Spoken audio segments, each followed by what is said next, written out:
নমস্কার বন্ধুরা, কৃষি সাহানা চ্যানেলে আপনাদের স্বাগত।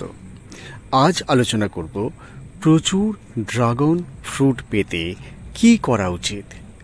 আমরা কে না জানি সাফল্য পেতে আমাদের নজর দেওয়া উচিত শিকড়ে। ড্রাগন ফ্রুটের শিকড় যাতে ভালো হয় সেজন্য কি কি দিকে নজর দেওয়া উচিত, কি করা উচিত সেই নিয়ে আজকের আলোচনা। মাইকোরাইজা হলো মিথজীবী ছত্রাক। এগুলি শিকড়ের সাথে অ্যাসোসিয়েটেড থাকে। শিকড়কে ওরা খাবার পৌঁছে দেয়, বিনিময়ে গাছের কাছ থেকে খাবার ওরা পায়।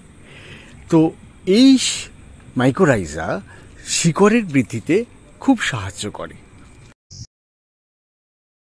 তাহলে প্রচুর শিকড় হবে এবং শিকড় গুটি মুক্ত হবে। তাহলে গ্রো কেয়ার, বায়োনিবাটন, ডক্টর রুট তিনটেই একসাথে আপনি মিশিয়ে গোড়াগুলো ভিজিয়ে দিলেন, তাহলে প্রচুর শিকড় হবে এবং শিকড় গুটি মুক্ত থাকবে। এবং যখন শিকড় ভালো হবে তখন গাছ অনেক স্ট্রং। মানে মাইকোরাইজার সাথে ওই অ্যান্টি যেটা নিমাটোডের স্পেসিলোমাইসিস যে ইয়েটা মিশিয়ে দেয়।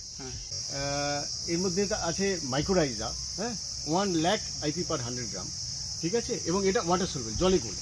তো জলে গুলে আপনি গোড়ায় গোড়ায় দিয়ে দিলেন। তার সাথে ঠিক আছে, তার সাথে এটা হচ্ছে শিকড় ছাড়তে সাহায্য করবে, আর এই বায়োনিমাটন শিকড়কে গুটি মুক্ত রাখতে সাহায্য করবে। যারা আমাদের পশ্চিমবঙ্গে এবং বাংলাদেশে বাণিজ্যিকভাবে ড্রাগন চাষ করছেন, আশা করি আজকের এই ভিডিওটি দ্বারা তারা যথেষ্ট উপকৃত হবেন। এবং যে প্রোডাক্টগুলির কথা স্যার এখানে বললেন সেগুলো আপনারা যদি ব্যবহার করেন তাহলে আপনাদের ড্রাগনের ফলন বাড়বে, এছাড়া গাছ রোগমুক্ত থাকবে, বিভিন্নভাবে আপনারা উপকৃত হবেন। তাই আজকের মতো এই যে প্রতিবেদনটি আজকে আমরা এখানে শেষ করছি। প্রতিবেদনটি ভালো লাগলে অবশ্যই চ্যানেলটি সাবস্ক্রাইব করে আমাদের সঙ্গে থাকবেন এবং লাইক এবং শেয়ার করবেন, এই অনুরোধ রেখে বিদায় নিচ্ছি। নমস্কার, ধন্যবাদ।